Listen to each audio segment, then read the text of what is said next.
Good morning. It's going to be a busy morning, so go ahead and get the coffee in you now.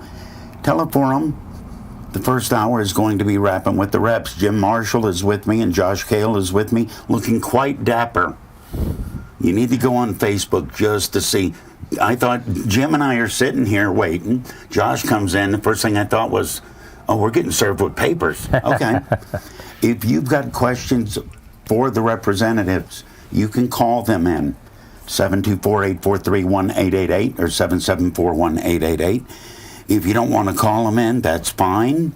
Go on Facebook and watch the live stream and post your questions in the comments section of the live stream. And I've got a bunch of serious questions, but Josh, I'm going to ask. You're dressed up for something. What are you dressed up for? I haven't earned my right to dress casually like you veterans here, and so I got to pay my dues and make sure I'm looking good for you guys and your Facebook Live audience. I have a hearing this afternoon in Elwood City that I'll be going to. Actually, we're doing a tour beforehand.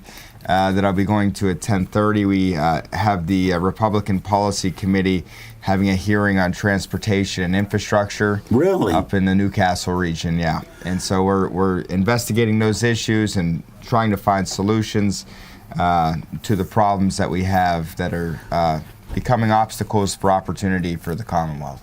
All right, post your questions in the comments section of the live Facebook feed. It is up and running. Have either of you heard anything from anybody about anything other than the train derailment? School boards. The classic. We've had a few of those. Okay. But the train derailment, really since February 3rd, since the Monday after, it's been every day. And the call volume at work has dropped somewhat since the resource center is at the Darlington Township. In Darlington when that opened? Yeah. Okay. And it's scheduled to stay there until the 10th. I've already asked the governor's team to keep it there longer, and he's going to make that request today. So we'll see what we can do. At a state level, what can you do? Do you know yet, or is that what that hearing is about today? Well, we don't have authority over the railroads. They're run by the federal government. But what we can do is we're just trying to reassure people that we're there to check their water and check the soil and check their health, just to make sure that they're safe and they can go on with their lives. Josh, is this something that goes on every day, but most people don't notice it until it's in their backyard? So, I know, and not a situation like this. There's train derailments that happen every day. Okay. But the situation that occurred in East Palestine is certainly unique for a number of reasons. One, the chemical makeup of what was on the train at the time and how that unfolded. Two, the response from Norfolk Southern, which in all accounts was pretty poor from a communication standpoint. Getting information out quickly and accurately seemed to be a struggle, and I think that caused a lot of the problems that we had subsequently. Jim's absolutely right. The thing that we are staying on top of, and Jim has led on, is ensuring that we are testing air and water and the ground, the soil, and not just now, but into the future, because the way that these chemicals can travel beneath the ground, if it is in fact contaminated, is slow. It's not something that could happen just overnight. It takes time for the chemical to seep. And we're hoping that that's not the case, and we don't think it will be the case, but we want to make sure that it's not the case. So it's not just about making sure you're testing. We want to make sure we're testing accurately and for the right thing. And we want to make sure that it's not just for the next couple of months, but that long term, this is a problem that is mitigated as much as it can be, and one that is being taken care of. And Jim's leadership has been instrumental in ensuring that Norfolk Southern is engaged and is paying for certain aspects of that. The Department of Environmental Protection, the EPA, the Department of Agriculture with soil testing, Penn State Exchange has been helpful in providing information. There's a lot of different stakeholders, and then the county officials, Chairman Dan Camp has been excellent in handling this matter as well. It's been a whole team effort, and I'm cautiously optimistic, but there's still work to do, and we've got to make sure that we are mitigating this situation as much as possible. Jim, this is part of your 14th district. Correct. How open did you feel Norfolk Southern was beginning compared to now? I've had a good communication with their team. I haven't talked to the CEO, but I know the governor. Who do you deal with when you say, okay, I'm going to call the railroad about whatever? So who are you calling? There was a gentleman named Rudy Husband who had just retired before the derailment. Okay. And so I called his office, and I talked to another gentleman, and actually Mr. Husband came back from retirement, so there's two now. They dragged him back. They dragged him back, and he actually he took me on site. We also went to the church where they're offering assistance in Ohio. Mm-hmm. I think they've been pretty good as far as with me. I think initially there was some concerns of how many tank cars they were going to burn. It was 1, and then instantly became 5. I thought of it like fireworks. You're not going to light half of it. Yeah, basically the whole box got on fire, right? Yeah. So, but I think they've been good as far as they've answered my questions. What are the questions you're getting posed to by your constituency? Is it calmed down to water, air, soil? It's every day though. I talked to 2 farmers that have beef and crops. Okay. So one of them said he's having a hard time. His customers don't want to buy beef from Darlington. And I think that the perception, whether perception's reality or not, it's reality when you're in the marketplace and you're losing customers. So I think that's one of the issues that I would like Norfolk Southern to address, is the loss of business for these farmers. In the future, they're concerned, well, if they're going to plant corn or soybean, how's the dirt? Is that product going to be marketable in the fall? Fortunately, Russ Redding's going to be there from Department of Ag, and I really think we're going to get some of those questions answered soon. Cliff Wallace from Beaver Lawrence Farm Bureau has been incredible. He's been talking to folks out in Ohio. He's been going to farms here in Pennsylvania, and we're going to get answers. And the people were just they want the answers pretty quickly. In terms of this involving Ohio, because it's East Palestine, but your district in PA, has the cooperation and the working together been good, or has it been one hand not knowing what the other hand's doing? Well, some residents feel that there's a wall between the states and they're not getting served. But the truth is, the EPA, the federal EPA, is working both sides. They're certainly getting air quality initially, and I think that with the resource center now in Darlington, and with the work that our county commissioners have done with their team, we're getting those questions answered. Now, we had 20 households evacuated in Darlington. When the resource center came in, we had 200 people in the first 2 days that were served. I knew that Curtis was there when it opened, the first day it was open, and it was people waiting and a steady stream. It certainly is. I was there Monday morning with Senator Casey, came in, met with local folks, and then did a press conference there. He actually has legislation. It's in his wheelhouse. So he has a bill to try to address some of the concerns with the railroad.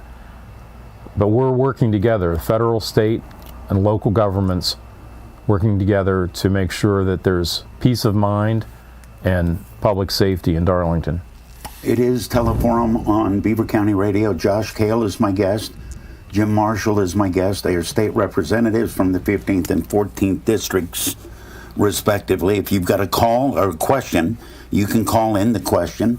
You can post the question on the live Facebook feed. If you want to call it 724-843-1888 or 774-1888. You mentioned the federal government.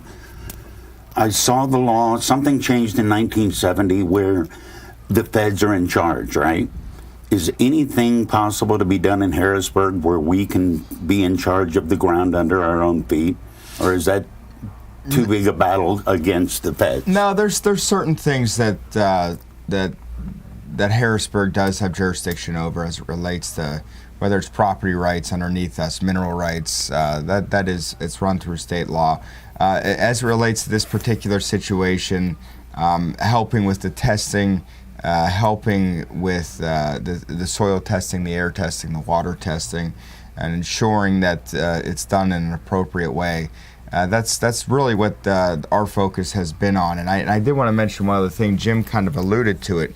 Next week, March 14th, we are having a hearing in Darlington Township, a bipartisan hearing, informational hearing. Do you know where yet? It's going to be at the fire station in Darlington. Darlington Yes. Fire Station a week from today? Yeah, Okay. March No, it's Tuesday. or Tuesday, yeah, March Tuesday, my bad. 14th. March 14th. Okay. Yeah. So What time? Do you know that? I could 1 to 3. 1 to 3. 1 to 3 This o'clock. Tuesday at the Darlington Fire Department. Yes. And what's that going to be? People are going to come up and just pose questions? No. Who are they posing No, we questions? are going to have DEP there, the Department of Ag there, another individual from Norfolk showing up? They won't be there, but we'll Okay. have county officials there. We'll have local officials there, and we're going to be given an opportunity to ask them questions as to where we're at, what's going on with the testing, what's going on, what's the expectation going forward, what's the scope of the fallout from this going forward, and get a better understanding for ourselves so that we can share that information with the public. I'm looking forward to having a robust conversation on that, and Representative Marshall will be there, That's and a number of others will be there. It's a bipartisan group. We're not looking to try and do anything other than get information and inform people of what's going on, what we're concerned about, what we're not concerned about, and how we can best mitigate this situation moving forward. And then on the 16th, there'll be... That's Thursday. That's Thursday. Okay. Get my dates. The 16th, the county will have officials at Darlington from 6 to 8 p.m. to answer questions directly from residents. So that's the public forum. Yes. Okay, so Tuesday, the informational, Thursday, the public forum going Correct. on. So, I want to be careful how I ask this. I think this is a naive question. Can we not throw the AARP, the government rescue money, can not in some way be used to help the residents? Not talking about helping the railroad in any way, but that giant pile of money that the Commonwealth is sitting on? Well, first we're asking Norfolk Southern to come to the table. Okay. And they've offered assistance, financial assistance for residents in the zone in both Pennsylvania and Ohio. Did that make you feel better that you're seeing what Josh Shapiro did and here's what's being promised? Do you feel like Norfolk Southern's wisen up to the problem a little bit? Yeah, I think that they can offer and should offer assistance where it's needed and where it can be documented that, hey, this fire department had a loss of equipment or... Millions of dollars worth of equipment. Well, I would say Darlington Township probably has over 100,000 in equipment that's been contaminated and not be able to reuse. I can't speak for what other departments or what East Palestine has in this, but there have been a cost, there's been expenditures, and I mean, Norfolk can, if there are actual costs, would hope that they could pay those costs. Well, they made $3 billion last year, so maybe a little. Maybe. I mean, I heard a little bit. Josh, if you lived in New Galilee, what would you want to make you be at ease right now? If your house with all your kids was, what, a couple miles, 3 miles maybe? Yeah, and where I live now is relatively Still in the close. place, I yeah. mean, it's about 10 miles, but it's there. It's Okay. close. And our biggest concern is the long-term impact on water, air, and soil. And so what I am really as a father watching, and what my wife as well is watching the situation is how certain are we that these tests that are being done are in fact accurate, and not just accurate. I'm not questioning whether or not they're doing what they say they're doing, but when you have a chemical that is put into the air that isn't usually a chemical that is being tested for. The tests that we have are built to catch certain chemicals that are more normal to be in the air and are dangerous, but we're used to seeing. When it's something more novel like this, you got to adjust testing. You got to make sure that you're actually checking for the right stuff. And then when that chemical mixes with biology, when it mixes with what's in the ground and it creates another component which could be completely novel. Which means, we got to make sure we're staying on top of what we're looking for. Is that an indictment of the testing system, or is that an indictment of the railroad that we have stuff floating in the air that we don't even have readily available tests for? As it relates to that, I mean, there's certain things you can't be readily available for everything, because there's so many different types of things, and you have to be able to adjust when a situation like this does occur. I don't think there's blame to be put on anybody as it relates to that. And I've talked to a couple of filtering companies that do testing for water, and a couple of other companies that are doing the actual air testing, and they are cautiously optimistic that what they are gauging now is accurate and is a good sign. And so they are going to continue to ensure that what we're looking for relates to what was burned in East Palestine, and we're going to stay on top of that to make sure that that's the case. But that, as a father, that's my concern, is because I thought about that impact when it happens. Like, what if I lived there? Josh Kail is my guest, and Jim Marshall is my guest, state representatives. It's Ask Rappin with the Reps. You can ask your questions by calling or by posting them on the live Facebook feed. It's not just going to be about the train derailment. We've got plenty of other questions. That's after news on Teleforum. It started with a road trip into the American Midwest. Huntington bankers with one mission: to understand how people made sense of money. And that's how we met Jason. How do I save money? Jars. Whatever loose cash I have at the end of the day goes into the concert tickets jar, the vacation jar. You get it. And that's how we came up with personalized goals for your savings accounts. Our customers give us the best ideas. Huntington, welcome. Member FDIC. Learn more at huntington.com. Home ownership is a dream for many. Farmers Building and Savings Bank has made that dream come true for thousands since 1894. Farmers Building simplifies the mortgage loan process to make borrowing easy. Farmers Building offers competitive fixed rates, a variety of terms to fit your budget, and you'll appreciate the quick approval that comes with dealing locally. You can also rest easy knowing that your loan from Farmers Building will never be sold to another bank. Local personal service is what Farmers Building is all about. If you want to head up the project as a do-it-yourselfer, Farmers Building and Loan is Beaver County's choice for owner-builder construction loans. If you already own a home and need money, a Farmers Building home equity loan is an excellent way to cash in on up to 80% of your home's equity. Thinking about starting the loan process? Give Marty a call at 724-774-4970. That's 724-774-4970. Farmers Building and Savings Bank, on the Park in Rochester. Banking made simple since 1894. Attention, all thrill seekers in Pittsburgh. Are you ready for a summer job that will make your friends jealous? Look no further than Pit Race. At Pit Race, you'll be in the middle of all the heart-pumping action. You'll also receive exclusive employee discounts, scholarship opportunities, and other amazing rewards. We're currently seeking racetrack flaggers and other workers who want to be part of this incredible experience. Visit pitrace.com today to apply. Beaver County Radio's news source, 95.7 and 99.3 FM, along with 1230 WBVP, 1460 WMVA, and streaming at beavercountyradio.com. Here's Curtis Walsh. Good morning. We can expect mostly sunny skies today with a high near 48 degrees. We'll have a complete Beaver County radio weather forecast after this look at news. A week-long penny collection at Hopewell Elementary School for the American Heart Association was a success. Sandy Giordano reports the students raised $4,421 according to third-grade teacher Nicole Ozamok, who coordinated the event.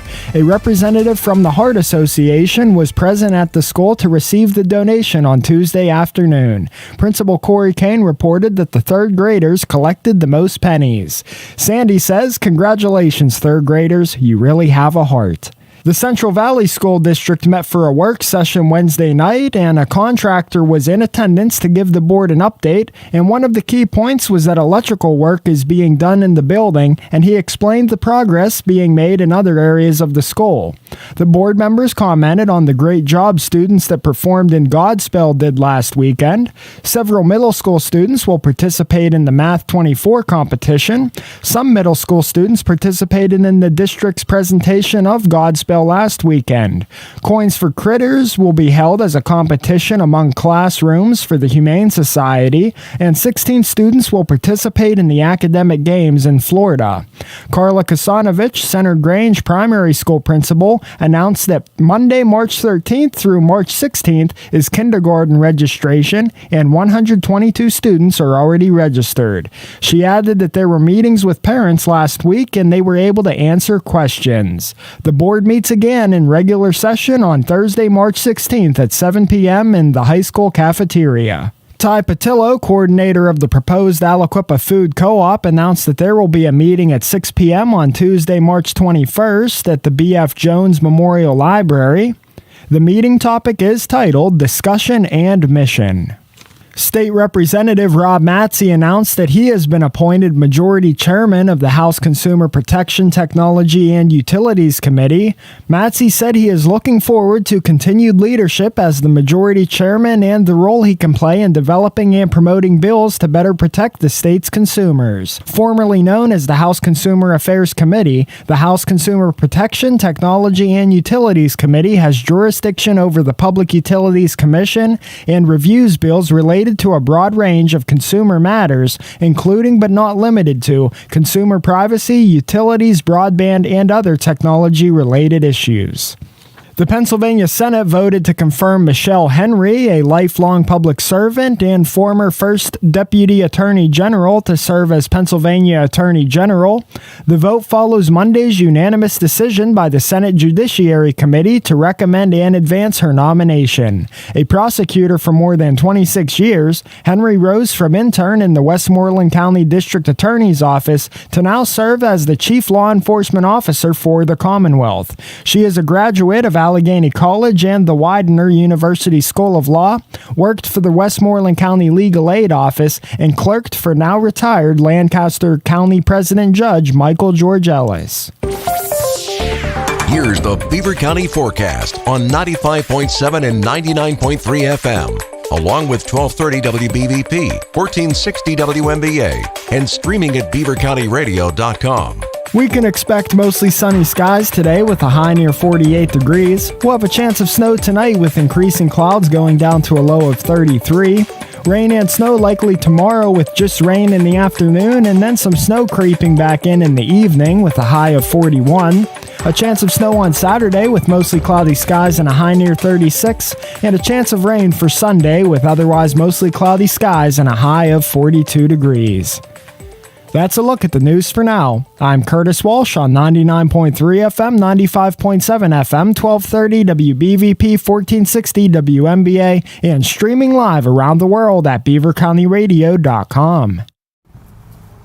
It is Teleforum, first hour this morning being spent with state representatives. Josh Kail from the 15th District, Jim Marshall from the 14th District. First half hour, we talked about the train derailment, but there's other stuff to talk about. If you've got questions, you can post them on the live Facebook feed, or you can call them in. But while I had you, I did want to bring up the budget. Governor Shapiro put out his budget. How long does it take to read through an entire budget? Because it's not a bullet point presentation. You can't even really do it in hours because you have to really walk away from it. You take bites at it. Okay. It's a lot, and it's a moving target too, because we're talking about a governor's proposal now. Then there'll be a proposal from the House Democrats. There'll be a proposal from the House Republicans, and it's basically the Senate. Well, in the Senate, you'll have needs that need to be met. And what define needs that need to be met? Well, I mean, there's the cost with the other side. There's just the cost of government. There's the cost of schools. There's the cost of there's funds to go to the counties. There's so many things. And the governor brought up great points, and I thought he did a terrific job at presenting it. I think it was an hour and 10 minutes, but longer than that. Pretty much longer than edge that. of the seat stuff. I mean, it was definitely not a snooze fest. I thought his delivery was good. I appreciated his interest in mental health in our schools, and he certainly showed value to our first responders and is trying to reduce burdens that they're facing. So I thought it was a good proposal.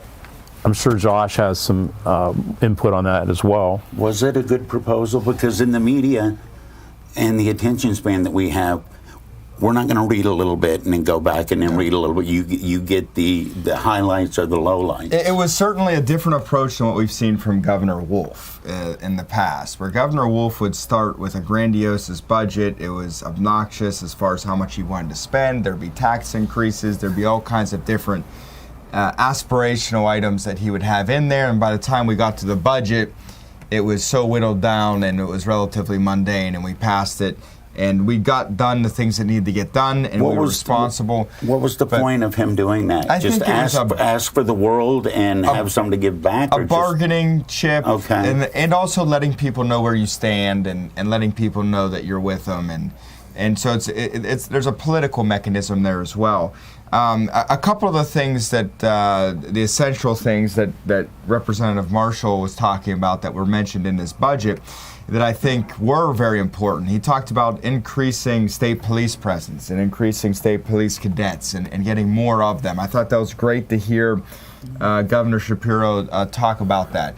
We are going to have to deal with the education funding formula because the Commonwealth Court, and it doesn't look like it's going to change either at the Supreme Court, but we don't know, but it doesn't look like it.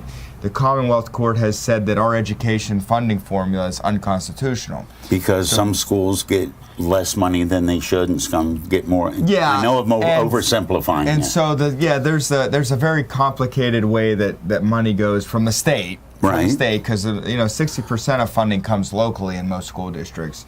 But from the state, the way that it's funded is there's a formula, and the way it comes out, the state court has noted, is not done fairly and is not done in an equitable sense. So that's something that we are going to have to come together and start working on. And he mentioned that, and that's one of the things I think Jim, when he says necessary things for us to deal with, that's it. There were things that the governor talked about that Republicans have been advocating for decades. And I'm glad to see him come to our side and actually come to agree with us on stuff like tax cuts. He talked about expediting the corporate net income tax. Because he talked about over 2 years. Exactly. Okay. He talked about getting rid of a cell phone tax to help people with inflation. The governor talked about expediting the permitting process. This has been something that stakeholders have talked to us about for over a decade, probably longer than that. It takes so long to get a permit in Pennsylvania. Any kind of permit? Any kind of permit.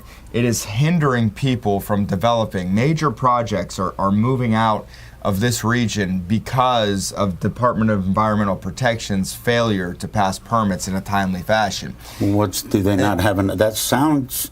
Again, I'm on the outside looking in. That sounds like a pretty easy fix. You hire more people. We have been trying to work through that fix for some time. It's been a problem at there and in state government more generally, not just the Department of Environmental Protection, but That's been the one that has caused a lot of issues as of late. But the fact that you had a Democrat governor talking about that issue, an issue that Republicans have been talking about for 15 years, that's a good sign. That means that we have issues of common ground. We have places where we can agree on. We have things that we can move this Commonwealth forward. He seemed very excited about making Pennsylvania a competitive state for job creators to come here so that we can have family-sustaining jobs and have people stay in Pennsylvania. I was very happy to hear him talk about that. There's other issues. There's going to be discussion on the minimum wage and whether $15 is necessary or too much, or so there's things that we're going to disagree with him on, and that's fine. We're elected to share the values of our district, and there's going to be disagreements across the Commonwealth. But I do think that there are places for common ground, and I think the budget was a good start in laying out a vision for common ground. It's divided government. You have a governor that's a Democrat. You have a Senate that's controlled by Republicans. You have a 102-101 breakout in the state house where Democrats have 100. Well, it's actually 101 to 100 now because we have two people. One went to the Senate. A Republican went to the Senate, and you had a Democrat just resign yesterday. Is this like when you guys go back in session, is it like coming back in a school year and you see some kids transferred out and some new kids moved in? It is kind of like that. It's a lot like that. It's a lot like that. And throughout the year, it's going to keep happening because we have people that are running for magistrate district judge. We have people running for county executive positions and other county positions. So it's in the state house. The one thing that we know for certain is no one knows what's going to happen. And the other thing we know for certain, and this is true across the board in state government now, if we want to get anything done, we're going to have to work together. And it seems like the governor has recognized that, and I think that is refreshing because I don't know that we had that as much from the past administration. So I'm cautiously optimistic that we can get good stuff done. And we'll be there to make sure that we represent the values of our districts and that, we have a voice in this process. There's a lot of, in my mind, good money, good funding being talked about with the budget. But I saw people say, okay, well, that means taxes are going to go up. I didn't see that anywhere. What do you tell people when they say, well, where's that money going to come from? So the problem... The situation we have now is unique in the sense that our rainy day fund is as big as it's ever been, and that's a testament to the hard work that we've done. How much is it? I mean, we're talking millions. Billions. Really? Yeah, it's like 10 billion or something is right. But the budget's proposal's $45 billion. So I mean, it's these are numbers most brains don't even begin to comprehend. Right. Yeah. So I mean, the problem isn't this go around. At some point, there's going to be a time when revenue doesn't meet our expectations, and if we don't have that rainy day fund to plug holes, then you're going to end up in a situation where you're going to have to cut costs or raise taxes, and that's why we want to have that rainy day fund so we can have a little security. The way that this budget is built does take some out of that fund, and so if you the question is how much is appropriate, and do we want to take it now when the revenue projections are fairly bullish? It looks pretty strong heading into the year, and we're not anticipating that to be the case going into 25 and 26, and eventually there's going to be ups and downs like there always is in the economy. You want to be ready for that so we don't have to raise taxes.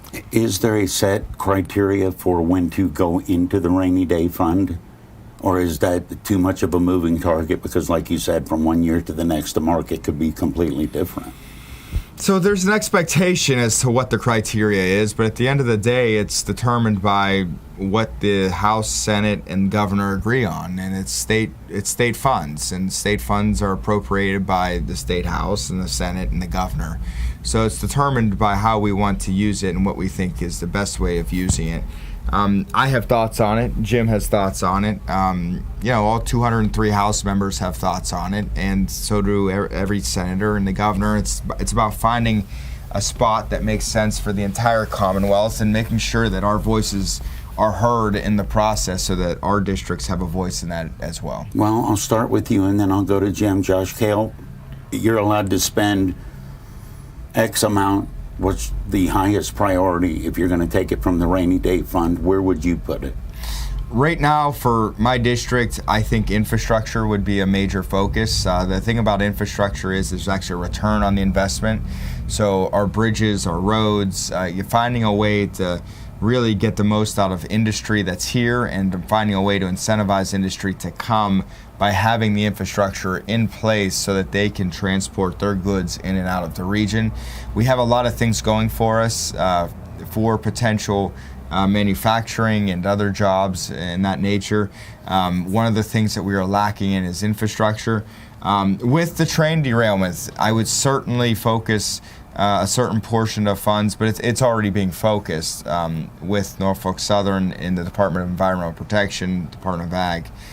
There's already funds going towards that, but the continued testing and expanding the testing beyond the radius that it has now for well water in particular. That's what I would be focused on. Jim?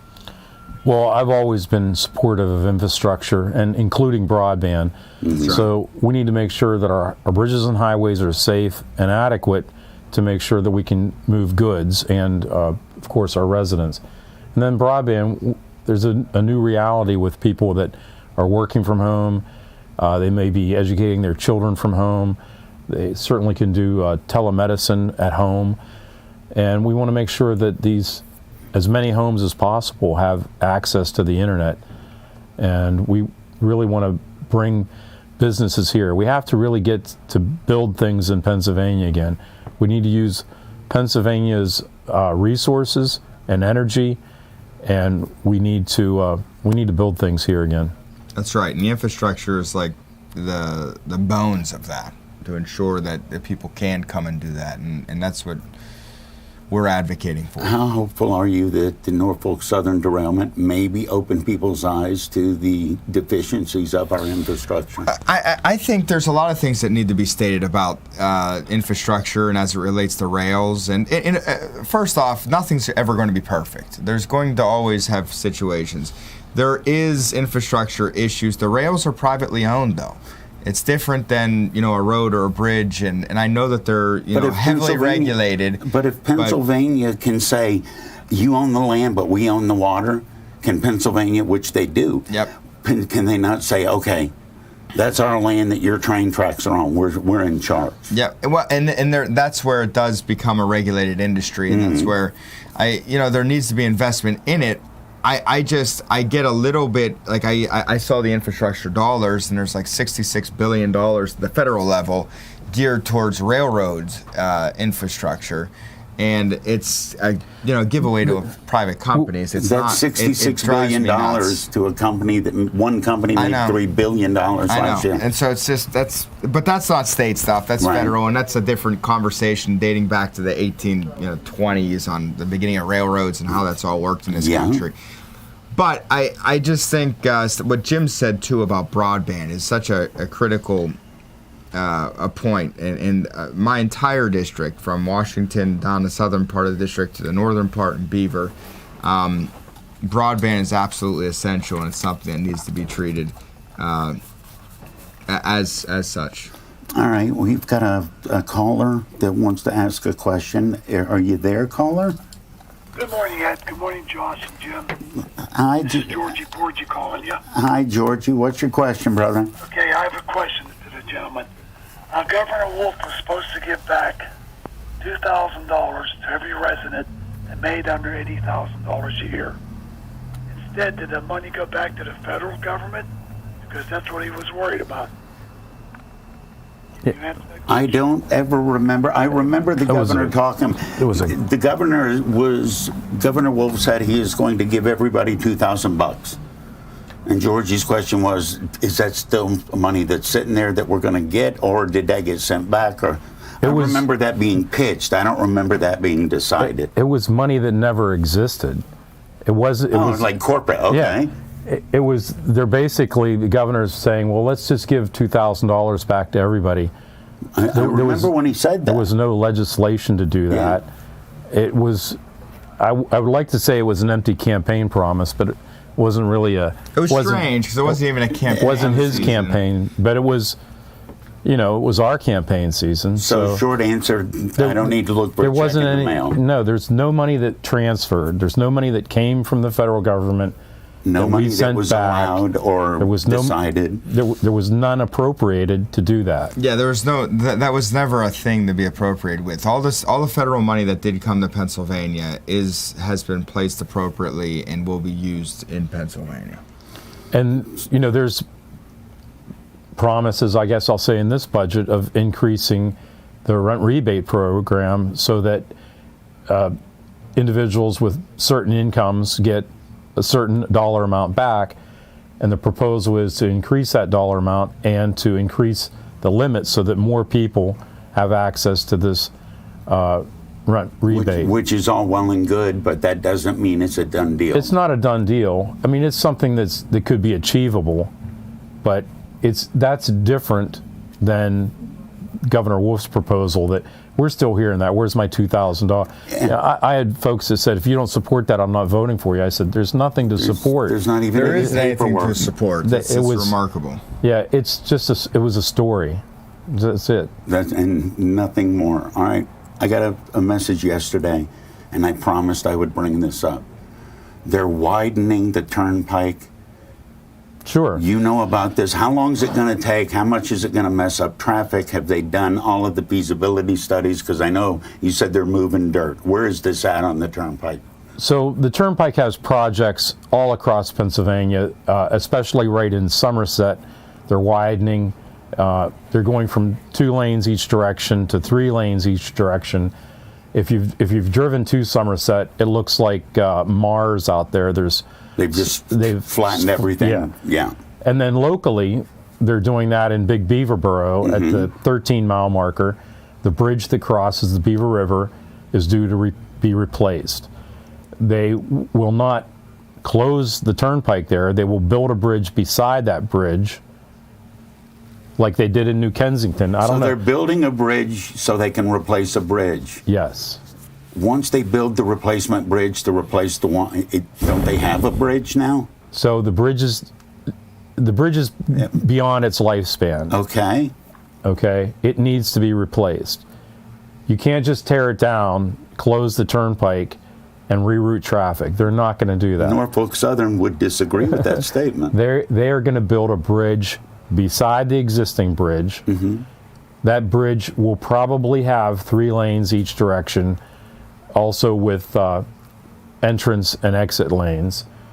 And when that bridge is done and ready, then they'll move traffic over to that bridge, and then they'll begin to tear down the other bridge. How long of a project is this, James? It's years. I mean, it's not going to impact local traffic. I mean, they'll probably close a ramp, so maybe that if you're going up 18, possibly you won't be able to get on and go east there. So when they do that, they'll reroute folks up to the next exit, which is exit 10, also in Big Beaver. Mm-hmm. There'll be options. I really don't think it's going to have an impact on local traffic. All right. What should I have asked either of you today that I didn't? Well, you brought up infrastructure, and a lot of people, it's what you don't see, and it might even be what you don't know. It's what you assume has always been there. Yeah, I mean, it could go from anything from sewer and water lines to, like we had mentioned, broadband, highways, rail, but the electric grid as well. And a lot of people don't know, Christmas Eve, we could have lost the whole East Coast if it weren't for maybe one coal plant or one nuclear plant. If in the grid, if we would have lost any one of those, gas was not moving, the gas-fired plants wouldn't have been able to keep up. That's why you need a broad portfolio that includes gas, includes coal, and includes nuclear, because you have to keep the lights on, you have to keep the heat on. And that's what people don't know and don't see is the grid. It's susceptible to many things that could. 2 yahoos in Washington State shooting up a transformer. Yep. Cost people 15,000 people right. power. Jim's absolutely right. There's going to be a reckoning for the poor energy policy that we've seen from our federal government and at the state level as well with the Regional Greenhouse Gas Initiative. It's just, there's going to be a reckoning when we start having brownouts and we start having companies having to turn the lights off because of what's happening. We need reliable sources of energy, and we need a diverse portfolio. One other thing I want to mention. Well, on nuclear, the good thing locally, our Beaver Valley 1 and 2 was phenomenal. Just purchased. And that means that there's someone with renewed interest and a new investment that they are going to keep that plant going for decades to come. That runs use for over 1 million people. That plant does. It's a great plant. One of the best run in the nation as far as it's some of the best news we've had in Beaver County. Great employees too. But one other thing, Jim talked about infrastructure that you can't see. You talk about the train derailment. You know, the safest way to transport certain things is pipelines, particularly natural gas. And there is natural gas cars on railways. And there's oil cars on railways. And if we build more pipelines, we will have safer transportation of those types of things. So there's a lot of different things we need to be doing, and a lot of different propaganda sources out there coming out against certain things that just aren't factual and aren't true. And we need to stay focused on reality and make sure our policy is based on it. Do people realize how much natural gas is under our feet? I don't think anyone can realize it. I don't think I realize it. And I came from the industry and I'm in the legislature. I mean, we're sitting on a Saudi Arabia. It's the largest natural gas basin in the world, basically. And we're right in the middle of it, and it can provide energy for hundreds of years to come.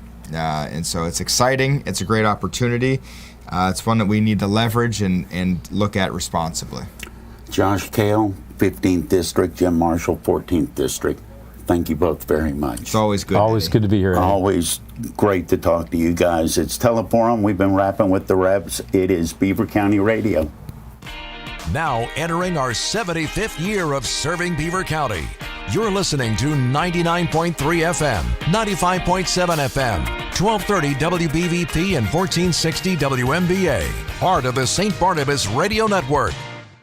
Perspective can be everything. How you think about things influences what you perceive to be true. Join attorney and author Rocco Koza along with realtor and podcaster Eric McKenna for How We See It every Saturday on Beaver County Radio starting at 10:30 a.m. Nothing heavy, nothing political, just lively, entertaining, and informative discussion on many popular topics. Listen on Beaver County Radio or watch the video stream on Facebook and YouTube. Get a new perspective every Saturday by tuning into How We See It, 10:30 to 12:30 on Beaver